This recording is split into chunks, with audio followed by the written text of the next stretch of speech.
तो लोकसभा चुनाव के बाद से राहुल गांधी बहुत आक्रामक दिख रहे हैं। खासकर अयोध्या में कांग्रेस की जीत को राम मंदिर आंदोलन की हार बता रहे हैं। लेकिन अब इसी बयान पर घिर गए हैं राहुल गांधी। राहुल का अधूरा ज्ञान। अयोध्या को लेकर एक बार फिर से राहुल गांधी घिर गए हैं, क्योंकि वो अयोध्या में जो जीत हुई है उसको कह रहे हैं कि राम मंदिर आंदोलन की हार हुई है। अयोध्या में उनकी जीत राम मंदिर आंदोलन की हार है।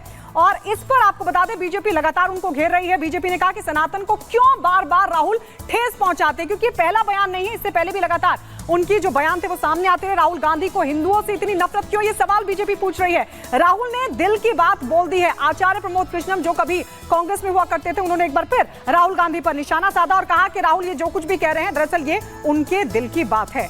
अगली बड़ी खबर क्या है, ये पुनीत आपको बता रही है। तो राहुल गांधी ने जो बयान दिया उसे लेकर विवादों में घिर चुके हैं। अब खबरों में आगे बढ़ते हैं, बात कर लेते हैं राजस्थान की। राजस्थान से आपको बता दें कि धर्मांतरण की खेल का पर्दाफाश हुआ है, जहां न सिर्फ पैसे का लालच देकर धर्म परिवर्तन किया जाता था, बल्कि प्रार्थना की आड़ में लोगों के घर में ही चर्च खोल दिया गया।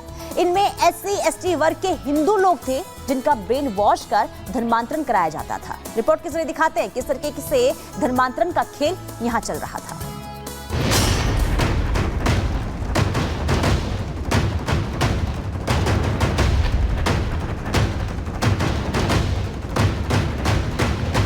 राजस्थान के भरतपुर में अवैध धर्मांतरण के खिलाफ हिंदू संगठनों ने जमकर हंगामा किया। हिंदू संगठनों का आरोप है कि भरतपुर के घर में एक ईसाई मिशनरी द्वारा कुछ लोगों का धर्मांतरण कराया जा रहा है। उनका आरोप है कि एक मकान में लोगों को शिफ्ट वाइज लाकर प्रार्थना कराई जाती है। हिंदू संगठन के लोग जब इस घर पर पहुंचे तो वहां प्रार्थना चल रही थी। इस मिशनरीज को आगे बढ़ाने के लिए इन्होंने जो छोटे छोटे दलित समुदाय के लोग हैं उनको विशेष रूप से आकर्षित किया और उनमें चाहे गरीबी के माध्यम से, चाहे बीमारी के माध्यम से या अन्य उपदेशों के माध्यम से उन लोगों को बरगला कर इस मिशनरीज में जोड़ा और ईसाईकरण के नाम पर एक भरतपुर में बहुत बड़ा इस धर्मांतरण की पाठशाला को जन्म दिया। महिलाएं और अब ये नया जो कर रहे हैं 16, 17, 18 साल की बच्चियों को ज्यादा टारगेट कर रहे हैं। इनका जो ये मोडस ऑपरेंडी ये है कि 16 साल 17 साल की अगर एक लड़की को हम कन्वर्ट करते हैं तो उससे पूरा एक जो आगे वाला सिस्टम है पॉपुलेशन बिल्कुल कन्वर्ट हो जाएगी। 16 साल की लड़की होगी तो ईसाई जो जिससे शादी करेगी वो भी एक ईसाई मिशनरी होगा, जो बच्चे पैदा करेगी वो भी कन्वर्टेड होंगे। तो इस तरीके से ये काम कर रहे हैं चेन सिस्टम से। ये एक विदेशी साजिश है। अंतर्राष्ट्रीय साजिश के तहत हिंदू समाज को तोड़ने का प्रयास किया जा रहा है कि हिंदू समाज को तोड़ा जाए।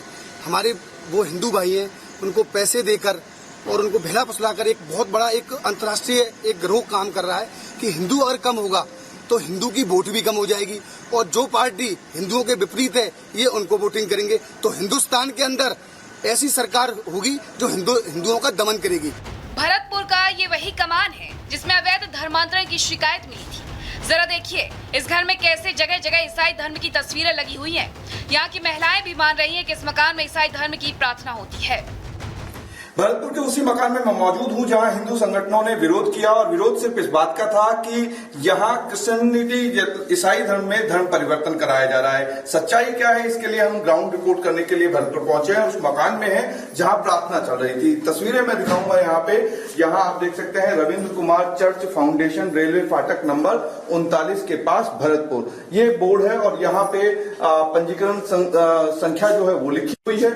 और ये प्रार्थना भवन, सामाजिक सेवा एवं प्रार्थना भवन, और यहीं वो प्रार्थना चल रही थी। ये हॉल जो देख रहे हैं आप, यहाँ पे ये पूरा हॉल है और यहाँ पे ट्रेनिंग प्रोसेस जो है वो आप देख सकते हैं। सेशन 2, इसके बाद में सेशन 1 और इसके बाद में सेशन 3, और ये प्रोग्राम शेड्यूल जो है, टाइमिंग प्रोग्राम जो है, ये सारा सब कुछ लिखा हुआ है। इसके अलावा इन पदों के अनुसार ये सारी चीज गुण होने चाहिए, किस तरीके से इस युग में क्लीसिया संभव है, ये तमाम चीजें हैं। और यहाँ पे नोट जो लिखे हुए हैं वो भी आप देख सकते हैं। पवित्र आत्मा किस पर आएगा और आने से क्या होगा, हम क्या करेंगे, संक्षिप्त में विवरण है। और तमाम लेसन जो है, ये लेसन के साथ साथ में सारी चीजें 1 to 1 लिखी हुई हैं। रिपब्लिक भारत की टीम जब भरतपुर के इस मकान में पहुंची तो वहां की दीवारों पर ईसाई धर्म की तस्वीरें लगी मिली। इस दौरान हमारी टीम ने वहां की महिलाओं से बात की। महिला ने ये माना कि यहाँ ईसाई धर्म की प्रार्थना होती है, लेकिन उसने किसी भी तरह के धर्मांतरण से इनकार कर दिया। जीसस की प्रार्थना इसी हॉल में होती थी। यहाँ आप हिंदू हैं तो जागरण कर सकते थे, भगवान का नाम ले सकते थे, हनुमान चालीसा का पाठ कर सकते थे। अच्छा, तो फिर जीसस को मानने में क्या दिक्कत हो रही है? उन्हें भी तो मान सकते हैं ना। जब इतने सारे इनको मान सकते हैं हम, तो उसमें एक और क्यों नहीं मान सकते? जीसस को भी तो मान सकते हैं ना। वहीं एक और महिला ने हिंदू संगठन के लोगों पर मारपीट और गुंडागर्दी का आरोप मढ़ दिया। महिला का आरोप है कि यहाँ प्रार्थना चल रही थी, इसी दौरान हिंदू संगठन के लोग आए और हंगामा शुरू कर दिया। महिलाओं से मारपीट भी की गई। आपने कहा स्वभाव से प्रभावित हुई, आपने कहा कि मैं गीता भी पढ़ती हूँ, तो गीता में क्या प्रभावित नहीं, गीता में प्रभावित होने वाली कोई भी